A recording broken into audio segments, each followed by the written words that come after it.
about the Gemara began on Amud Aleph talking about the Kfar Kotesh, and now we're over where it says Raimona Amar. Do you have Raimona Amar? Yeah. Raimona Amar Zimni Nidavi Babi B'Toch Arba Amos. Raimona said that when do trees jump over a fence? Sometimes it's when they're within 4 amos of the fence. Zimni Nidavi B'Toch Asar Tfachim. And sometimes that's to do with the measure of 10 tfachim. What are these two measures? The Gemara is going to say now. But in Tui Mata Esel Beis Saw, there's a standard measure of how many trees you can plant in a Beis Saw. A Beis Saw is approximately 500 by how much is it? It's 2,500 square amos. Okay, 2,500 square amos, which is, I guess, 250 by 100. So the question is, how many you can have 10 saplings, 10 young trees, or 3 full-grown trees in that area. Okay, that's the amount you can have, the 2,500 square feet. So in that case, if you have 10 young trees in that area, if any of them is within 4 amos of the fence, it's considered that the fence is not an interruption to the other side. I should make that clear. You have fences, trees on either side of the fence within 4 amos of the fence, then the fence is as if it doesn't exist. The reason is because you need at least 4 amos to work around a tree. So therefore, if you don't have 4 amos between the fence and the tree, the fence has got to go. It's not considered to be a bona fide fence because it's too close to the tree to allow you to work around it. So therefore, the fence is not an interruption between the two sides of the orchard in the defining where the peah begins, defining where the peah ends. Okay? Why do you want to work around the tree? Hoeing, plowing, all those things you want to work around the tree. You need 4 amos to get your cows in. Your tractors. You need 4 amos. The oxen to get your tree. You need 4 amos around the tree. So therefore, there's less than 4 amos between the tree and the fence. The fence doesn't count, or it brings down here any natural boundary, any boundary for discussion such as rivers and so on and so forth. They don't count as boundaries in that case, okay? Because you need to somehow contravene those boundaries. So the tree needs its space. The tree needs its space. Now another thing is this 10 tfachim business. Also,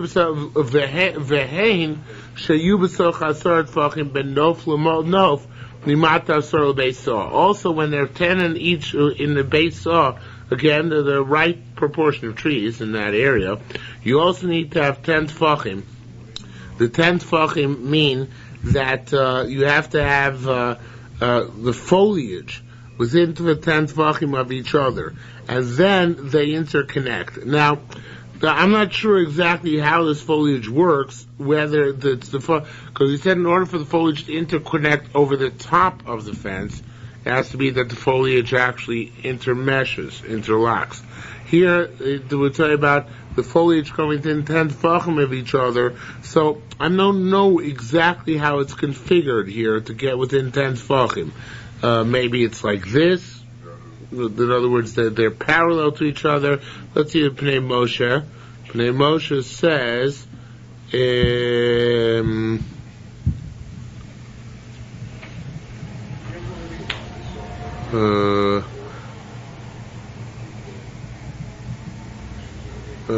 no, I can't find the Pnei Moshe right now. Oh, yeah, I know where I saw today, the Rosh Hashanah. You have the Rosh Hashanah there. You also have the Rosh Hashanah in the back. You don't have it, but the Rosh Hashanah in the back of the Gemara, you don't have to look at it inside. But I know that I saw the Pshat there and I forgot what it was. But he does say, see if I can find it quickly, in his Yerushalmi Peah on page Ham and Aleph, I think it is. That's the case here. No, where is it here?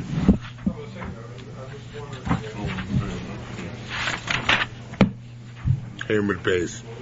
He says, towards the bottom of the first column, he says, they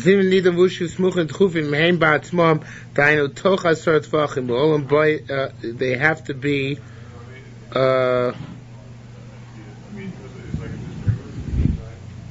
No, it's further than that. It is.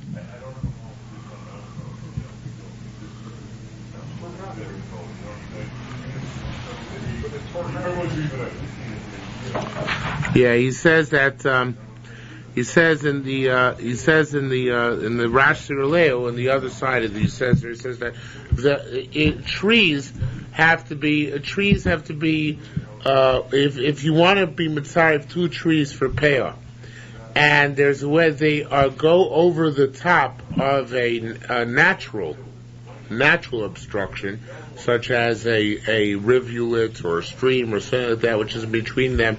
So then we said that when they go on top of a fence, so it has to be seir kotesh. It has to be that the foliages interlock. But when they go on top not of a fence, but rather of a natural obstruction, such as a stream or a river or a rocky outcropping, so in that case, even when they're within 10 tefachim of each other, the foliages, that's considered to be sufficient to give them the one chiyuv peah among all of them. Okay, so sometimes we talk about 4 amos. Whenever the trees are within 4 amos of the fence, so then it's considered to be that the fence is not there, and therefore we consider the trees to be connected. Sometimes they say that the shiur is 10 tefachim, meaning that the foliages, when they're within 10 tefachim, are of each other, they all become one unit vis-a-vis the halacha of peah. Now, just to clarify this a little bit more, when we're talking about peah, we mentioned yesterday that a fence is a stronger interruption between orchards or between fields than any natural landmark topographical feature which is there. So to overcome the fence, you have to have a seir kotesh. You have to have that the foliages of the tree interconnect. To overcome some lesser boundary between the fields, in that case all you need is to have that the foliage is within 10 tefachim of each other. Okay? Says the Gemara, Ul-Charuvim v'chulei. Now, carobs, we said, have extensive root systems underneath the ground. So it says the Mishnah that for carobs, as long as they're within reasonable distance of each other, they're considered to be connected. And we said that in the Mishnah there was a certain family who used to, all the carobs which they had on one side of the city, they used to take peah off of all of them together. In other words, one of the trees, they used to leave some of it for peah. For carobs, who designs, who sets the sides? The city sets them to sides, meaning that it said in the Mishnah that all the carobs on one side, they used to give one peah for all of them. So what determined what a side is? The city. On that side of the city, they would give one peah for all of their carobs on that side. The Rabbi Yossi Barbun said, Shobes Rebbe, in the house of Rebbe Yulem, Arba Badim, they had 4 olive groves, La Ruchos, they had a 4-side city, and not even by olives, not just by carobs, they would give for olives one tree for peah for all the trees on that side of the city. There were 3 trees in a row. You have the 2 trees on the... It can also be talking about 3 orchards. The principle is you have 3 things in succession. So you have 3 trees, let's say. And the outer trees, both are within line of sight of the inner tree. In the inner trees, whoever it is, one tree or many trees, are in line of sight of the outer trees as well. However, there is no line of sight between the outer trees on one side and the outer trees on the other side. There's no line of sight in that direction. So in that case, you can take from either one of the ends on the middle one, you can take from the middle one on either or both of the ends. However, since the outer tree on one side is not in the line of sight of the other one, so therefore in that case you cannot take from the tree on one end on the tree on the other end. So this Gemara is going by line of sight.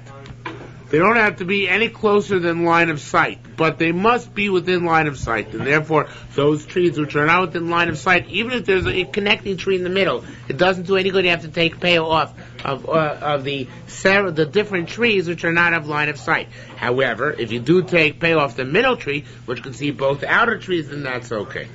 All right? So far, so good? What's blocking the line of sight? Is it a fence? It could be distance. It could be a curve, a bend, or anything of that sort. Right, say you have a city, right, and the city turns a corner, right? So you have a tree here, and a tree here, right? So you can't see from this tree to that tree. Okay? Now, what if there's a river? You could see there is a line of sight, but there's a river in between. Right, we're talking about where there's no natural obstructions, just the line of sight issue. Okay? Says the Mishnah further. If somebody plants his field with one type of grain, even though he makes two harvests, two different collections of the grain, no peah, he gives one peah for both times that he harvests. If you have two types of grain in your field, even though you're harvesting all into the same silo, you have to give a pair from each type. If somebody plants his field with two types of wheat, he makes them one goren. Right, so he plants it so they have two types of chitim, two types of wheat. They're both wheat. Now, it depends. If he made them one harvest, no same peachas, he gives one peah. If he makes the two types of wheat at two different times, no state peahs. He gives two peahs. Mice, and the Gemara will go into this. One time it happened, this is a fascinating Mishnah. One time it happened that Rabbi Shimon from Mitzvah, wherever he was, planted for Rabbi Gamliel two types of grain, two types of wheat. And they didn't know what to do about Peah. So they went up, they went up to Sanhedrin in the Beis HaMikdash. The Sholu, they asked, Omar Nachum Alavlar, Nachum the Sefer said, Mekubal Animi Rab Mesha. These are obviously very ancient Tanoim. Nachum Alavlar, whoever heard of him before, right? It was one of the Meres Sanhedrin. And he heard from Rab Mesha. Interesting Aramaic name, it must have been a Babylonian. Shekib El Me'aba, who heard from his father. Shekil Min Azugos, who heard from the Zugos, Yesi Ben Yoezer, Yesi Ben Yoechon, all those. Shekil Min Anavim, who heard from the Vim, Alocha LaMoshe Misinai. If you plant your field with two types of wheat, so then also like we said previously, you made them one silo. Then if they're one silo, no sem peachas, you give one peah. As on shtei gronos, you make them two silos, no shtei peahs, you give two peahs. And then what is going to discuss, we're going to have a little bit of a gadat on this issue, and you give them a little bit of It's two wheats.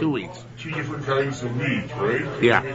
But it's two, it is, because they're both wheat. So they're both wheat, so you can't combine them. If you did, they're combined. Okay? Is this the first time the Gemara ever had the genealogy of Halacha Moshe Sinai? I don't know, it's certainly the first time in Shas. I mean, we began Shas from the beginning this time, right? From Brachos and then next to Sechus Peah. Yeah, there are other places in Shas I don't remember offhand. Kotzer Chatzi Egdo. Now, a person's growing egdo, which is white wheat, and shmutis, which is red wheat in his field. So two types of wheat. What? It's probably a dark brown of some sort. You harvested half of your white wheat, the chatzia shmutis, and half of your red wheat. You were intending to make them all one silo. Then you change your mind. You decided to make them two silos instead. But you only cut all half of your harvest. Eino marvish mina agdo ala shmutis. You cannot take pear from the agdo, from the white on the red, on the shmutis, lo b'tchila b'lo b'sof, not at the beginning Meaning not from the stuff when he still had in mind to make it one gorin. Nor, and certainly not, the lo basov, certainly not at the end when you already decided to make it 2 granos. Now, with regard to the end you decided not to pile them up in the same silo, you cannot leave peah, even from those parts of the field which you had harvested under the impression that you were going to make it one large harvest, one large silo. You cannot leave peah from one type and another type. Okay? Everything goes after your final determination, your final result. Okay? What happens the other way? You harvested half of your white and half of your red, last space granos with the intent to make 2 granos. And then you changed your mind. Vason goranachas, and you made them one silo. In that case, again, what do we say? You said we go after the end. We go after your final decision. Oh, if that's the case, mafish mina egdo shebasov al shmuti shebasov. You can be mafish from the egdo, from the white on the red, because at the end you decide you're going to make them one silo. Not only that, there's even a kula based on this, since we always go after the end. So therefore it follows mina egdo shebetchila shmuti shebasov shebetchila. So it's even on the egdo, the white which you harvested, which the patch of white in your field which you began to harvest before you changed your mind, when you still intended to make them 2 separate silos, right? You could still take from one wheat and the other wheat, because in the end you decided to make them one large silo. So it can be considered to be combined retroactively. Okay? Mafish mina egdo ala egdo. When can you take from the white on the white itself, however, bishkila sadeu? If you finished your field with that intent, but you finish your field with the intent to make one silo, then you can take from the egdo on the shiur shmutis, from the shmutis on the egdo, and from the egdo on the egdo. However, if when you finish your field, your intent was in fact to make 2 silos, then, says the Gemara, tremendous chumrah. Avlim lo kila sadeu afilu mina egdo ala egdo eno mafrish. Well, actually, I translated that wrong. I apologize. He says that, according to Ritbaz, that means that, sorry, let me renege on that. So the Ritbaz says, what does it mean, b'shekila sadeu? It means that you can only take from the egdo on the egdo once you completely harvested your entire field. In other words, we do not let you take from the egdo on the egdo in the middle of the process. Why is that? Because this is a person who began his harvest with the intent to make 2 silos. Then he changed his mind and decided to make it 1 silo. Fair enough. We let him do that. However, since we're afraid that he's a waffler, we tell him, you know what? Don't take off any peah until you finish. Only when you finish, because then I say, I see that he made it 1 silo, he can take off from one on the other. But before he finished harvesting, he shouldn't set aside any peah. Not even from the egdo on the egdo, because we're afraid he's going to get mixed up and say, oh, this was the middle of the process. So maybe in the middle of the process, even when I haven't changed my mind, even if I want to do 2 separate silos, I can still take off from one or the other. So therefore, we start off with the wrong intent. We don't let him take off any peah until he absolutely finishes with the right intent. Okay, it's like a chumed rabbanon on him. Okay, it's a lest he come to get mixed up. Okay, again, I'll be loki today. I'll feel egdo eno makrish. Kotzer chati egdo v'chol shmutis. What happens if he harvested half of the egdo, half of the white, and chol shmutis all of the red? Lasos and goranachas with the intent to make them 1 silo. V'nimlach, and now after he did that, now he decided, you know what? I'm going to change my mind. He's going to make the rest of the egdo into a separate silo. The rest of the red. V'nimlach mason shtei granos. In that case, marpish mina egdo ala egdo.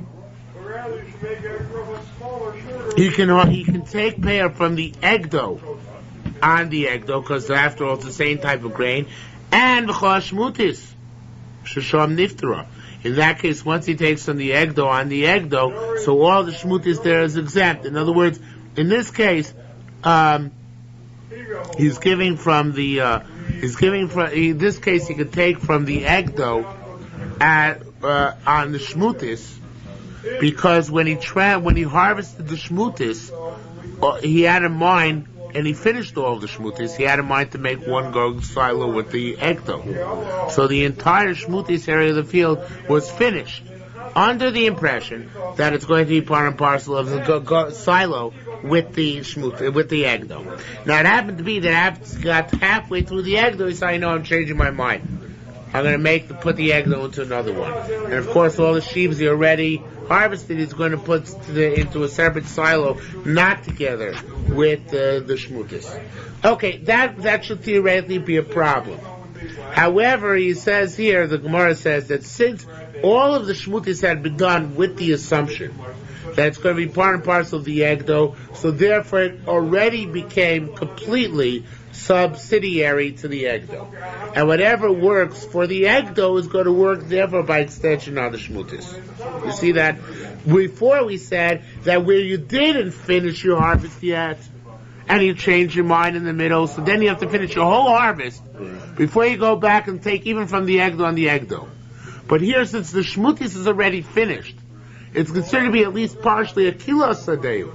You finish the shmutis, and the shmutis is subsidiary to the egdo. So therefore, whatever is going to work for the egdo is going to work for the shmutis as well. Okay? There's a difference to sum up. There's a difference between where I started off with the intent to do both separate and finish both together, where I don't let you take off the pay until you've completely finished both together, and where I started off with both together, and I finished one, and the other one I changed midstream. There I say that already the unification which was forged by finishing one of them as a subsidiary or as linked to the other one is sufficient that I can go back even before I'm finished and take from the egdo on the egdo and leave it for the shmutis. Okay? Basically, it'd be nice if we can make charts, but it's I don't think it's that confusing. The principle is that there's a takana de rabbanon, where we're afraid you're going to mix up to wait till the very end.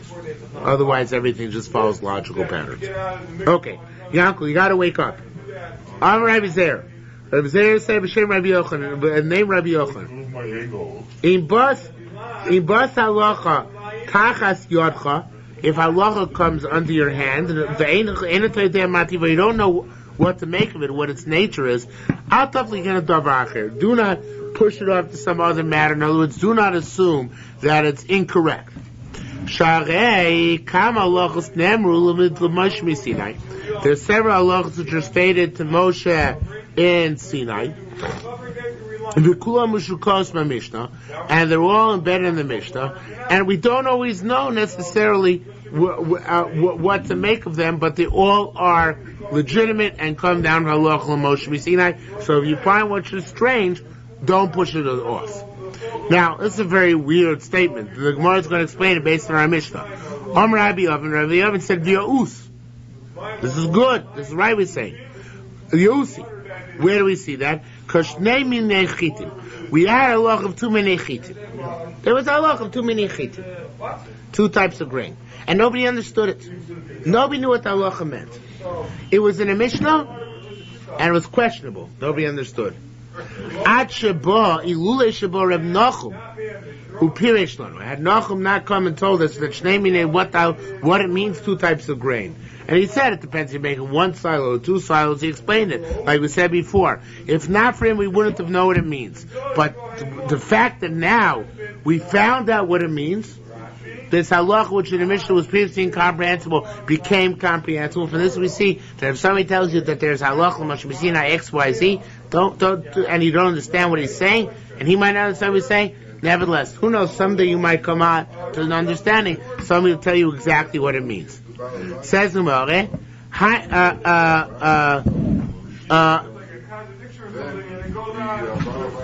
Rabbi Zir b'shem Rabbi Abba said, Echtov lohem lochem rubei torasi, I'll write for you most of my Torah, and then it says, K'mozar nechshava, they seem foreign. Ask the Gemara, V'chi ruba shel Torah nechtava, was most of the Torah written? It's not. Most of the Torah is Torah Peh. Ella. Rather means there are many things which are learned out of the Torah Shebiksav. Mina Dvorim and Nidroshim Mina Peh. More than is learned out from Torah Shebal Peh. Says more. Whoa. What? There's more Torah Shebiksav than Torah Shebal Peh. Vikini. Vikenu, is that true? Elakini, rather Kenu. This is what the pshat is.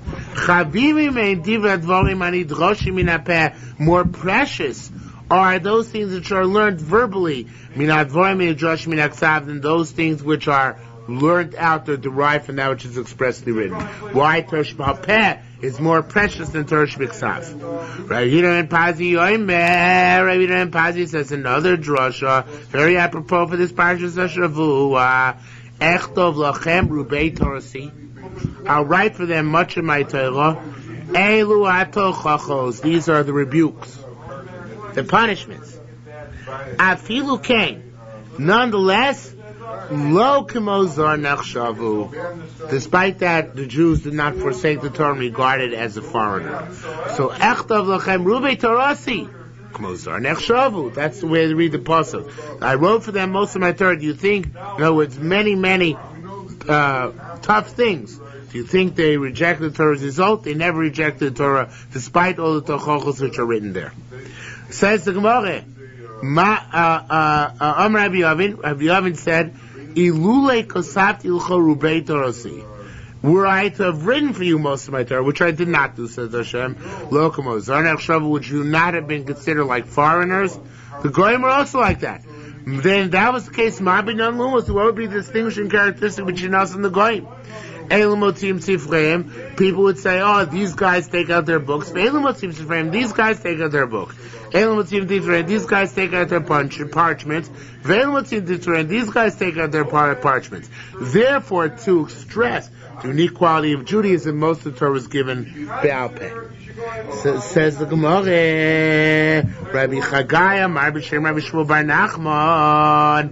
Rabbi Chagai said, name Rabbi Shmuel bar Nachman. Nemu dvorim bepeh, nemu dvorim b'ksav. There's part of Torah which is said verbally, and part of Torah which is given in a written form. We still don't know which one is more precious. How do we know which is more precious than that which it says? Ki al piat voim ha'ela is Gemara getting also in the Bavli. Ki al piat voim ha'ela karati t'cha bris v'es Yisrael. Based on these words, I wrought with you a covenant and with the Jewish people. Hadar Marah. This clearly indicates to us that if the bris is on the words, Oson Shebepeh Chavivin, those which are verbal are more precious. Rabbi Yochanan and Rabbi Yehuda and Rabbi Shimon Chadamar once said, Im Shamarta Mashebepeh, if you kept that which was Ba'peh, Vishamarta Mashebeksav, and you kept that which is written as well, Ani Koreis Itcha Bris, I'll make with you a covenant. And if not, I'm not going to make with you a covenant. That's one shot. The Charad Amar, the other one said, that was Rabbi Yechon, I guess. Rabbi Shimon said that im shamarta mashebepeh v'kiyata mashebeksav, if you keep that which is verbal and fulfill that which is written, amatamekabel schar, you receive reward. But if not, you're not going to receive reward. Rabbi Shimon Levi, Omar Alei, what's the difference? Is there any difference between Shamarta and I don't think so. why the different lashon? Maybe there is. Maybe Shamarta is to preserve the tradition, to preserve it. And Kiyamta is to fulfill the mitzvahs Maisius. So Shmira is more of a lashon of learning, whereas Kiyum is a mitzvah lashon of Hasiyah, of doing it, to perform it. That could be. So it says, well, Rabbi Shimon Levi Amar, Shimon Levi says, a very basic principle in Torah. Now, I'm not sure I understand this line correctly, but I'll tell you I understand it. And if I'm right, I'm right. And if I'm wrong, I'm wrong. But still a good shot what I'm saying. It says, well, Rabbi Shimon Levi Amar, Aleim. It says in Torah a lot of times Aleim. It says, I'm sorry. So a lot of times Torah could have said Aleim, and it says Ve'aleim. A lot of times it says in Torah kol. Absolutely. Exact opposite. A lot of times it says in Torah kick kol, even though it could have said kol. Kol kick kol. A lot of times Torah could have said devorim and it says hadvorim. What is this teaching us? It's teaching us these extra letters, the excess verbiage. Mikra, Mishnah, Talmud, Agoda. Afilu mashu Talmud vasi gosos lahoros livnei rabo. Even of something which an older student will eventually say in front of his Rebbe, it was already stated to Moshe Sinai. In other words, all the diukim in the Torah contain the sum total of all the Torah which is going to be given verbally in Torah Shema Peah throughout the generation. Okay? In all those nuances. Yes? We've had that before, but where was it? Tzedakah Kohen, as he said. Yeah, we understand that that's wherever Yekiva's Dorish Kisrei Osios. He found that the Gemara Menachos, that he found Torah Shema Peah and Torah Shema. That was his bad idea. Okay? Yesh davar, in this vein we say, Yesh davar shiur ma'odam reiza chodesh. There are things which a person say, oh, look, this is a new thing. Who cry olamim? It was already there. Meshiva chavero. Reiza chodesh uvgoy mitzrayim. Meshiva chavero. His friend tells him, V'aymelon, he says to him, cry olamim. It was already previously. Where we find it alluded to in the Torah. Rabbi Zeir B'Shem Shmuel said, and lemeidim, we cannot learn out. Extrapolate. Lo min halachos. If one has halachos Moshe, we can extrapolate from one halachos Moshe Sinai and learn necessarily something else from it. Lo min halachos. Lo min hagados. If one has agadata, we cannot learn out from agadata. Below min tosfos. We cannot learn out halacha from toseftos, in other words, from brisos. Elo min Talmud. You can only learn halacha after you learn Gemara. Why is that? Because you don't really understand it unless you learn Gemara. Without analysis, there's no way of pasking it. So pasking halacha out of a Kitzur Shulchan Aruch it has to be analyzed before you paskin it, right? Unless it's explicit, of course, but if it's not, it has to be analyzed. Tani Rav Chalafta Ben Shol. Tani Rav Chalad Ben Shol. Rav Chalad Ben Shol taught us. He shnei minei chitim. He shnei minei sazarim. What do you mean? In our Mishnah we extrapolate. We say that there is in our Mishnah is in a brisa.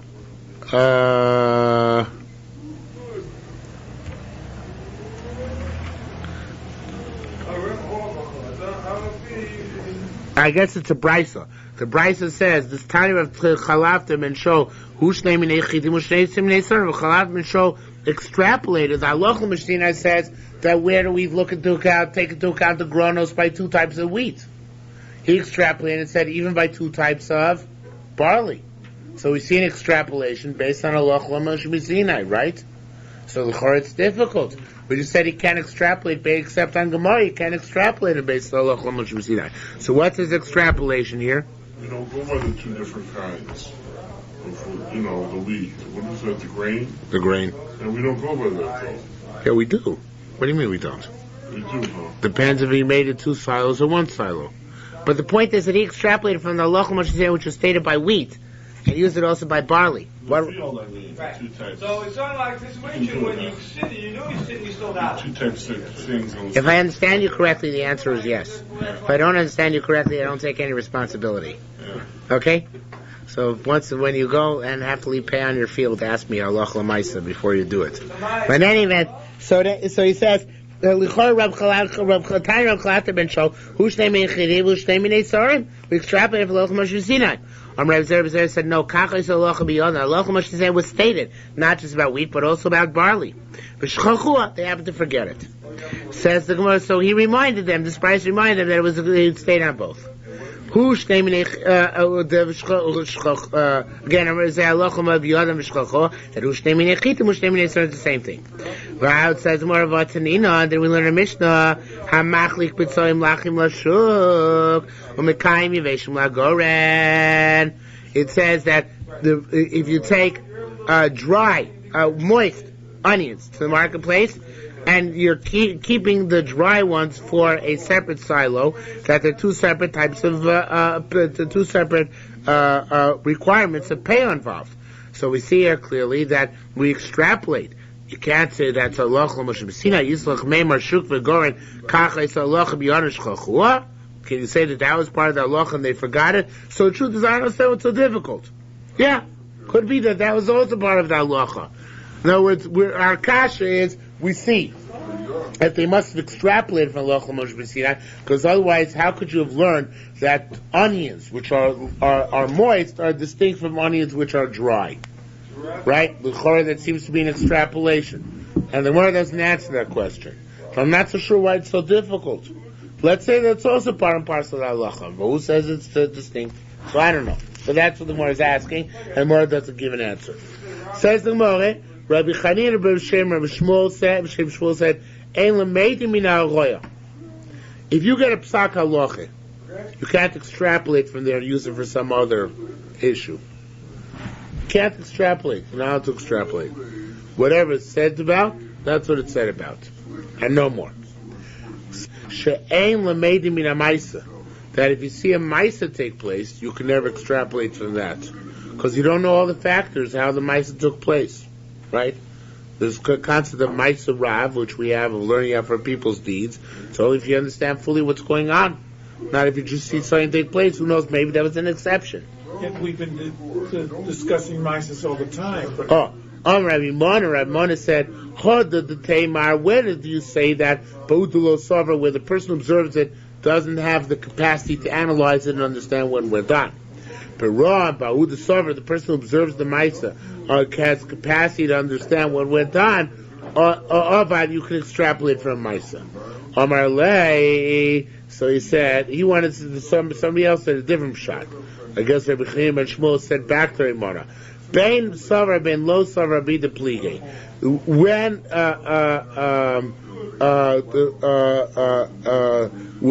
even a person is intelligent enough to understand it, if there's a machlokus, you can't learn out for a maisa. No, it's just because one person did a maisa doesn't necessarily mean he's correct, and doesn't mean you understand it properly.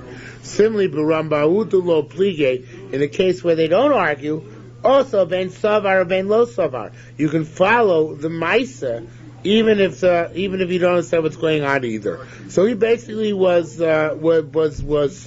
rejecting, according to the gifts that we have in the Gemara, he was rejecting that chiluk. He's saying it depends. If it's something which is obvious and everybody knows, no machlokas about, then you can rely on the Maisa. If it's something which is questionable, then you can rely on the Maisa anyway. And whether you're a Baal Sfor or not has nothing to do with it. But Raimona did say that it makes a difference whether you have the intellectual capacity to understand what's going on or you do not have the capacity. Okay? Yes. This idea of everything that a Talmud says was said at Har Sinai. It's alluded to in the Torah. So it wasn't actually said. Are you going to tell me some right-wing svara which you once heard now which you don't like? never out of me. No. One that you rejected. One that you rejected. That's very possible. Yeah, that's what I was saying. No, it doesn't mean that. I had this argument once with a certain individual in town about whether Moshe Rabbeinu was told everything explicitly. And There's a famous medrash with Rabbi Kiva. right, the Gemara, the Menachos. So it's quite clear to me that Moshe Rabbeinu was not told everything explicitly, but he was given the corpus of hints and allusions which would serve to, in which everything is contained. No, not just the framework. Everything is there. It's not just the framework upon which it's built. It's all built. It's all there. It's just it has to be unlocked and revealed. And Moshe didn't necessarily have the keys for everything. Rabbi Akiva had some of the keys, but he was unlocking the doors which Moshe Rabbeinu brought down. And that still has the category of halacha, even though Moshe never really. Yeah, that will still be lim Moshe Messina. We wouldn't call that halacha Moshe Messina. That's nitan Moshe Messina. But what's called halacha Moshe Messina is this type of thing, like the two types of grain, a precise and specific halacha which was given down. So we say halacha Moshe Messina in Gemara, we have a very limited definition of that. Halacha which is given down from generation to generation until it was recorded in the Gemara, in the Mishnah. Whereas Nita, that when we say Torah was Nita al Moshe Rabbeinu Sinai, everything was given to Moshe Rabbeinu Sinai. We're saying even that which is not halacha, we're saying even the Rabbanot, Asmachtas, they're all there in the Torah itself. Okay? Near Chanukah. So Gematria, Miketz, all those things are did Moshe Rabbeinu know about Chanukah? There's no reason to say he did. Are there allusions in Miketz to Chanukah? There certainly are. So that is Nita al Moshe Sinai. Chanukah is going to eventually be given. Yes. I just don't understand this. Of what? I just don't understand this.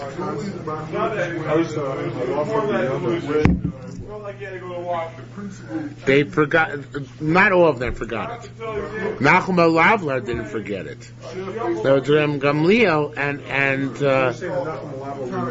remind them. Ram Gamliel and Rabbi Shimon Isha Mitzvah, they didn't know that halacha. So Nachum Lavlar reminded them of the extent of it. Yeah, that wasn't the case of our Mishnah. I apologize. But in this case, I'm not sure. Our case is talking two types of grain, two types of wheat. And they forgot the halacha, and Nachum Lavla reminded them. So here too, when Rabbi Shimon Chalafta says two types of barley, so the Gemara is saying that the pshat is that everybody knew at one time was two types of barley. Some people forgot. He's reminding them that that's the halacha. Right, well, that's obviously true. Masorah, not everybody's always privy to the Masorah. That's why it's they're machloiksim.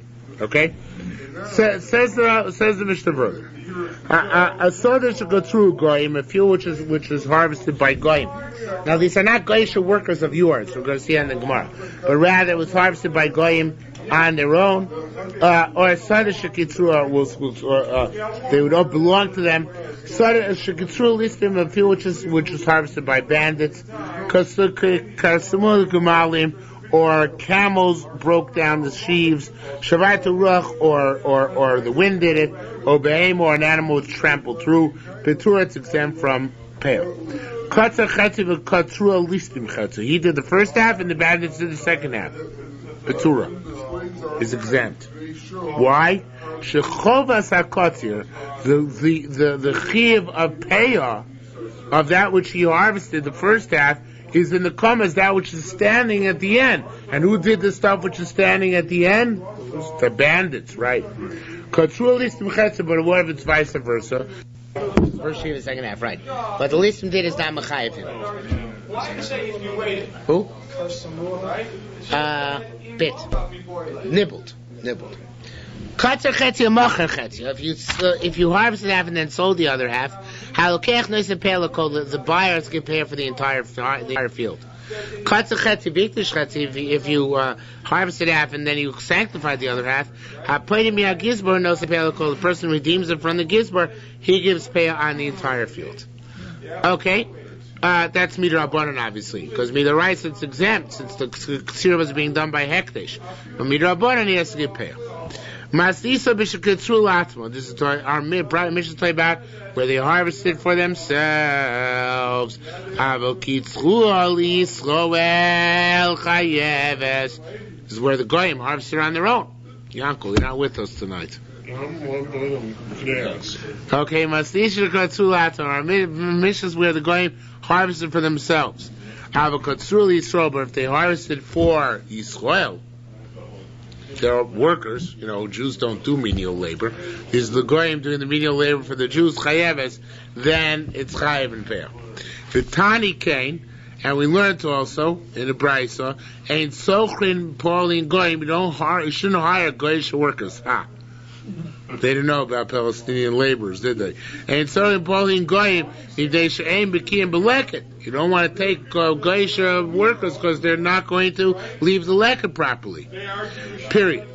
Masnis and our mission story about where the listim harvested, shekatzula after where they harvested it and they took it away, they destroyed it or took it for themselves. Avakatzua shalola avdo, but if they harvested it not to take it away, meaning for some reason maybe they got scared and dropped all the sheaves there. Chayeves. It's chayev. effect you don't say that. It must be that what? Now, These statements were made, even if you don't. let me wait a few lines before I admit a major mistake. Amar Rabbi Yesha. Rabbi Yesha said, even where the listim harvested the field without the intent of stealing it, without the intent of, they had the intent of stealing it, without successfully carting the stuff up or destroying it, Petur, it's exempt. Because its pay must be given on that which is mechuber to the ground. And there, the goyim harvested it. Yet at the same time, ain't karka nigzelis. The land is not stolen. So they harvested your land and took away the crops and stole the crops. Okay. Mivnei shu mafresh, it's still your land, but they did the crops. Mivnei shu mafresh ala mina koma ala koma.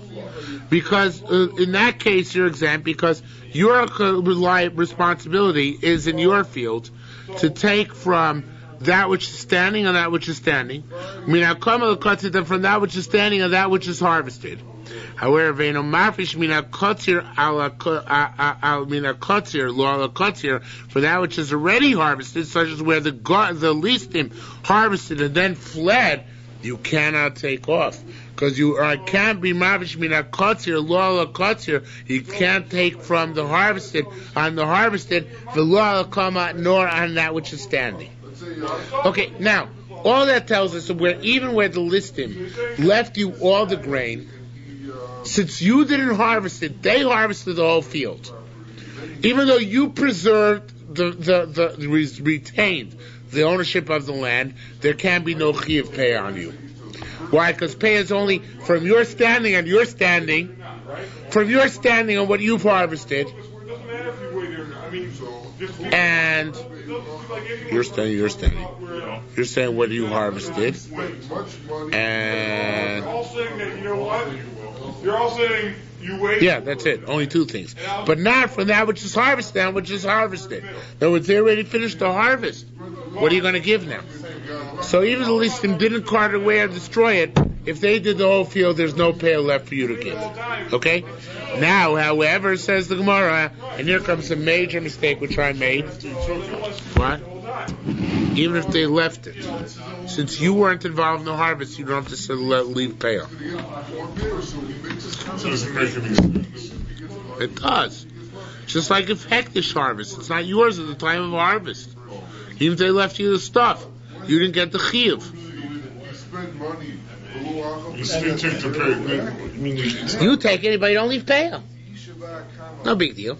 And there's one more category where you started and listed finished. No, but we were talking about Liston did the whole thing. Oh, okay. Liston did the whole thing. Yeah, it seems superfluous. I don't know if it's. I don't think it's germane. I think the chiddush. The thing is saying chiddush, even though it's still your land, since you didn't do the kotzer, you're still exempt from payah. It's not germane to the psak. It's telling us a bigger chiddush that even though it's still your land, you still don't have to give payah from it. But they stole it. I see. No, even if they left it there, that's the chiddush. If they stole it, of course you don't have to give payah. But they left it all in the field. Since they did the harvest, you don't have to take anything off it, even though you're going to eat the stuff. That's a chiddush.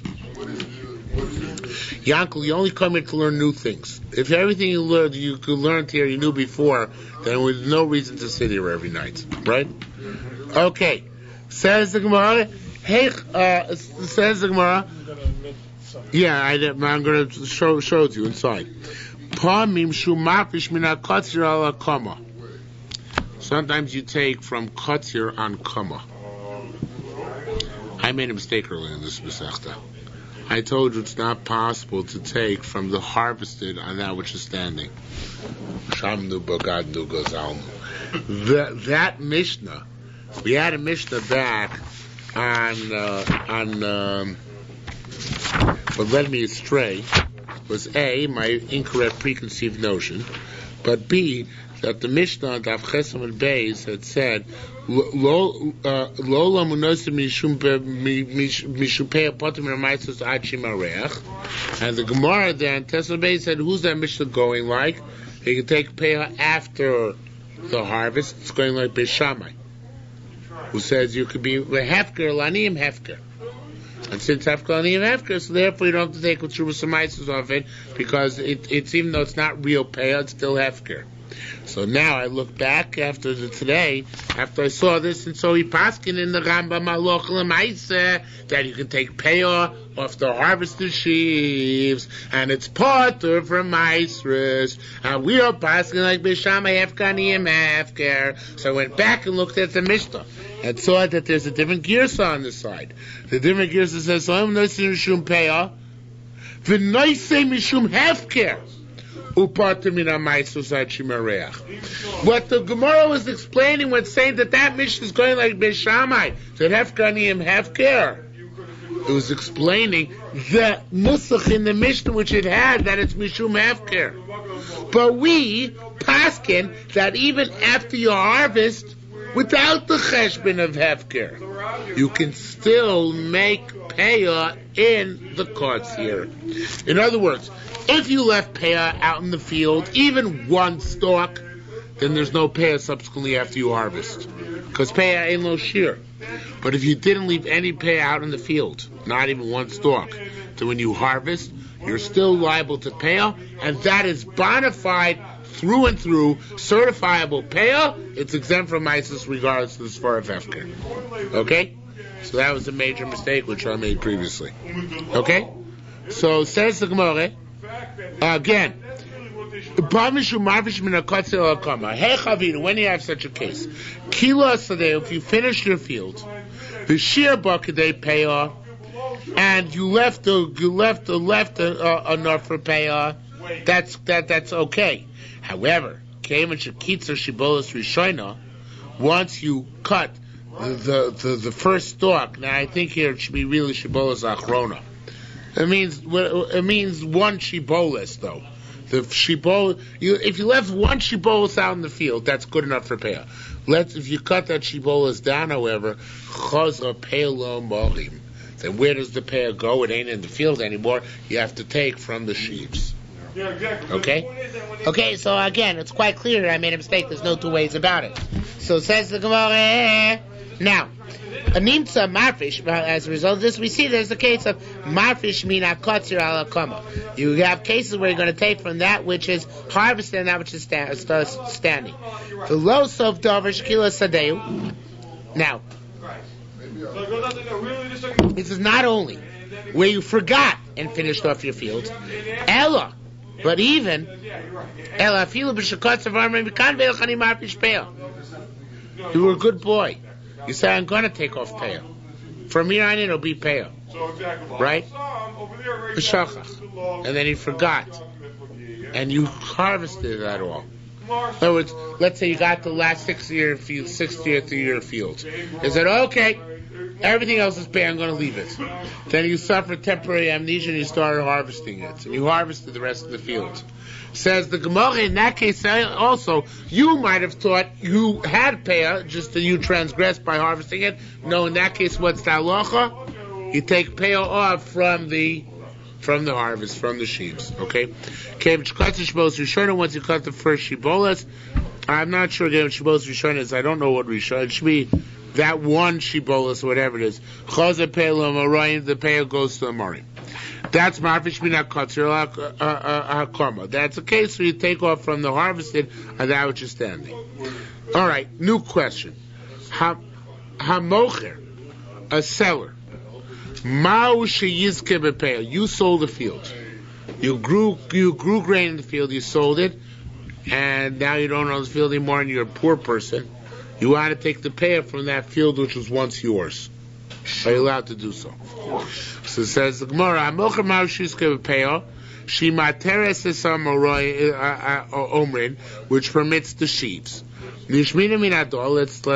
Let's learn it from here. Rav Yehuda said, "Hey Mosai, when can a sharecropper not take Peah from the field which he's sharecropping? Shekil menel mechzel shlishul revia, where he gets a percentage of the field, a half, a third, or a quarter, because then he has an interest in the field. He has an interest in the field. It's his field, right? It's his field. He can't take Peah from his own field. Ma beino lekadmaisa. It says over there that only if you take a percentage is it forbidden few. What's the difference between that and the first case over there, meaning a case where you're allowed to take pay from the field which is sharecropping? Ella, the case where you're allowed to take pay even from a field which is sharecropping is where the owner said to you, "Look, shatiktzar shlish shecha." He said, when you harvest the third, it'll be yours. It's the same arrangement. In both cases, getting a third, but depends how the owner gives him a third. Does the owner give him a third by saying you have a third of the produce, which means you have a third portion in the field, 33% stake? Or does the owner say, once you harvest the third, that stuff which you harvested goes to you?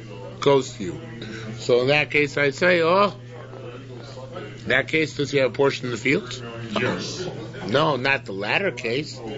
The owner said, after you harvest, it's going to come to you. So in that case, there's no portion in the field. So which case of these two can he take payoff? In the case where I said you have a 33% interest in the field, or in the case where I said after you harvest the harvest, you get 33% of the produce. Which of these two cases can you take payoff? Second. The second case, yeah. Because he has no portion in the He field. has no interest. The first one he has an interest. Is that not clear? Huh? No? In the first case, the owner said to the sharecropper, you have a third interest in the field. It's partially his field, he can't take payoff. Yeah. It's not a question of gab, but it's his field. It says, from your field you must leave payoff. An owner who owns a field can't take from his own field. So here he owns a portion of the field. He has a 33% stake in the field. In the latter case, what he's saying is, I'm giving you 33% of the harvest. He doesn't have a stake in the field. He has a share in the harvest. In that case, he can take payout because it's not taking payout from his own field. Okay, I don't know if he had it before, but it's very logical. What if he's renting the field? What? Renting is like owning. Is it in Kedushin or something? I don't know. Jewish law, renting is like owning. Problem is lacking sincere arts or something? What's the Lekit kitzircha losed laket. If it's kitzircha, you can't take it, right? Kitzircha doesn't just mean you own part of the harvest. It means the harvest of your field. So that's why. So we're saying that he has it. Okay. So says the Gemara. I'm Rabbi Boon Bar Chia. Rabbi Boon Bar Chia said, "Hada Amar." This tells you a very interesting thing. Shamoicher zacha bepeah shimateres esomorin. If the mocher can take the peah, that means it's not just that he can demand it. But you can say, I retain the right to the peah when I'm selling you the field. That means that the mocher has a schus in the peah even before it's designated. Which is interesting. It's something we said similar about Matnas Kahuna a few days ago. Matnas Kahuna, our Kamisha Hurmuda, Mataras Kamisha Hurmudamion. So here too is saying it's as if the peah is extant even before it's been set aside. That's why the owner can say, I retain the right to get that peah after I sell you the field. It's as if it exists, even though it doesn't yet exist in actuality. Okay? Says the Gemara, Rabbi Yisrael said, Tamon, over there, he draws the distinction. He says, Tamon lo yischayva sodeu birshuso. Over there, by the case of the sharecropper, where the sharecropper is allowed to take, that's because he never had an interest in the field at all. What did he have an interest in? In the harvest, in the produce. Here, says Rabbi Yossi, you can't do that. Rabbi Yossi says, it doesn't work here. It's true the mocher sold the whole field, but the chiyuv was generated when the field was his. Right? the shiur Peah was generated while the field was still his. If the shiur Peah was generated while the field was still his, he's got to give it. He doesn't have a choice. Meaning, he's got to relinquish it. He can't keep it to himself. Okay, so here's a machlokas here. Mocher sadeu. Do I say, since he no longer has interest in it, he's like the sharecropper who only had an interest in the harvest, and therefore he can take the peah, and he is allowed to even maintain the right to the peah, because peah shelo hormos commission hormon damian. So you can say as if I was soaking it from the moment you bought it. Does that, I guess it's substitute. Are you saying now that the fact that he has a right in that way, that means he can usually take it for himself? Yes. Does he have to give it to him? No, he can take it for himself. Or do I say no, he can't take it for himself? That's the other side. The other side is say he can't take it for himself because since it grew in his field, it's incumbent upon him as the grower, as the person who generated the chiyuv, to relinquish it to poor people, not to take it for himself. Okay? That's the machlokas.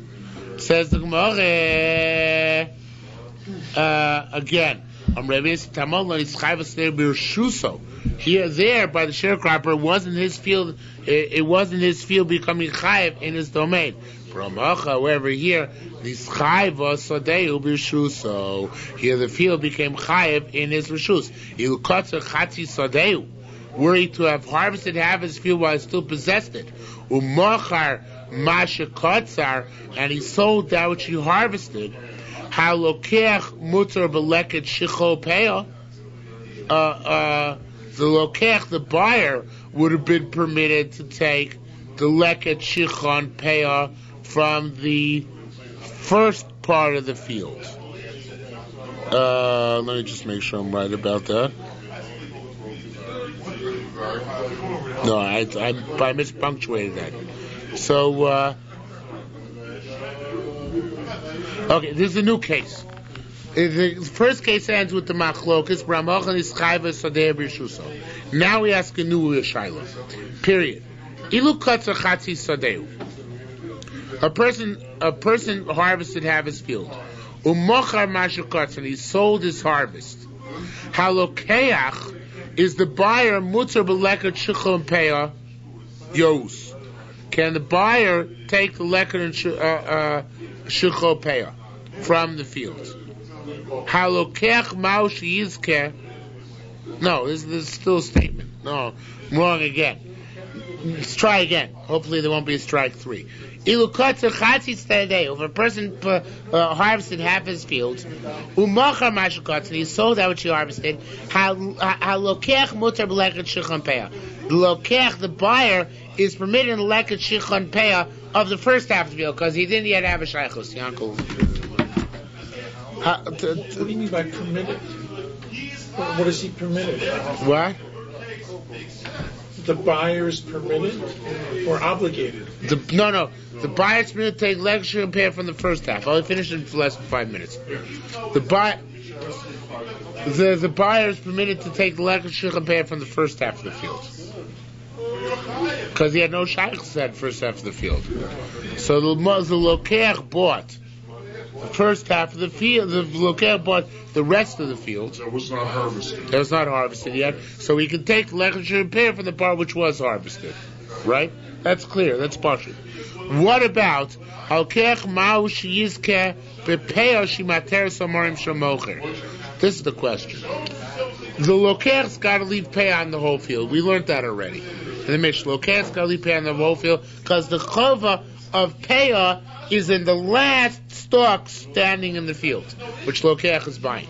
Well, but the thing is like this: the lokech, let's say he designates now a 60th, a ratio corresponding to a 60th of the entire field. Let's say he bought it halfway through. So of his 60th, which he designated, half that 60th corresponds to the first half of the field. The second half of the 60th corresponds to the second half of the field. Now, the second half of the 60th corresponds to his part of the field that he can't take, obviously, even though he's poor. because it's his saw that he set aside the pay. He's got to give it to aniyim. But what about the first half of the 60th? The first half of the 60th corresponds to the moicher's part, from which the buyer was mutter to take the lekin and shichucha. Can the buyer also take that payoff, even though he himself is setting it aside now? That's the Gemara's kasha. And again, okay, much is a compare. There's Esamorim Shol Moicher. Says more. There's a plukta Rabbi Yehuda Nossi. This is the same machlokas we had between Rabbi and Rabbi Yehuda Nossi at the end of the previous parak. Because there at the end of the previous parak we had halacha if somebody buys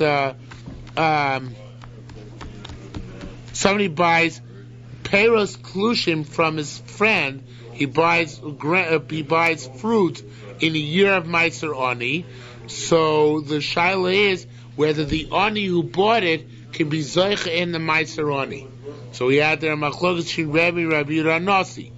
Rabbi Yehuda Nossi said that even a person bought as an Ani, he can't keep it for rabbinic reasons, not for Torah reasons. And Rabbi said if he's a poor person, he does get to keep it. So here too would be the same machlokas. Really, he should be allowed to keep it because it's really peah of the mocher. Just happens to be that he has to leave it over for the mocher. But since it looks bad, so therefore we'd have the same machlokas as to whether it be permitted or not. Okay, let's just finish the parak. The Pinchas boy, the Pinchas asks, if you harvest a few chutzlars, you harvest your backyard. Here chutzlars, you chayav and peah. Shalo do you say that it is chayav and peah? Shalo tom, I know you shouldn't say hektish part of a chutzlars potter. Hektish is exempt. Chutzlars is exempt. Hektish, however, there's a chiv d'rabbanan. Not chiv d'rabbanan. There are cases in which hektish is chayav. Midoraisa. Which case where hektish didn't harvest it. You sold to hektish and hektish sold it back to you before they harvested it, right? So in that case, we say you have to give payah, right? So since there's a certain case in which hektish is chayav, ima hektish chayav, av chutzlaretz is chayav, so maybe also the chutzlaretz, some cases are going to be chayav as well. Maybe there's some scenarios in which there is going to be a chiv in chutzlaretz. Ashkoch Tana, so therefore he said we found a price that says Kitzir Artzochem, the harvest of your land, the low Kitzir Chutzlaretz, not the harvest of Chutzlaretz. Katzar Gizbar Chetzia, getting to hektish again though, if the Gizbar cut half of it, Chatzi Chetzia, half of it, half of it. So he speak with Katzar he didn't harvest the rest of it. Achepares kula by the time the somebody redeemed it. Marfish mina kotzir ala kotzir. So you only have to set aside. Set aside, you the buyer only have to set aside payah from you what you're harvesting and what you're harvesting. Anything which hektish had harvested previously, since the harvest was done by hektish, that's exempt. You don't have to do any setting aside of pay on that. Okay? So chutzlaretz is potter and hektish is potter, specifically, however, when hektish did the harvesting, not just if hektish owned it at one point. We'll stop here for this evening. Have a good Shabbos.